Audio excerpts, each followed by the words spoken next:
आज आपण आप्यासोबतची चटणी करणार आहोत. अगदी सोपी आणि झटपट होणारी चटणी.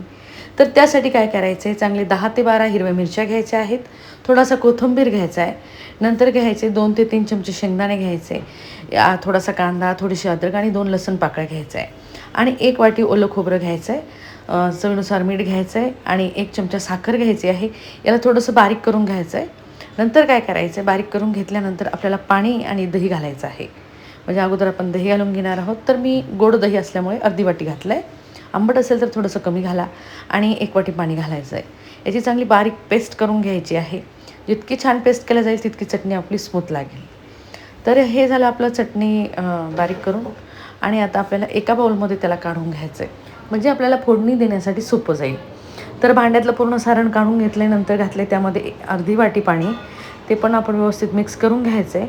मिक्स करून घेतल्यानंतर आपल्याला घालायचं आहे तडका त्याला. तडक्याशिवाय आपली चटणी होणार नाही.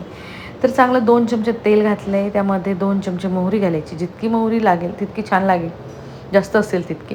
थोडंसं कोथिंबीर आणि थोडीशी कढीपत्त्याची पाने आणि 2 ते 4 मिरच्या घातल्यात. मस्त तडका घालायचा आहे चटणीला आणि आपली चटणी आप्याची रेडी आहे. तर नक्की ट्राय करून बघा आणि एन्जॉय करा.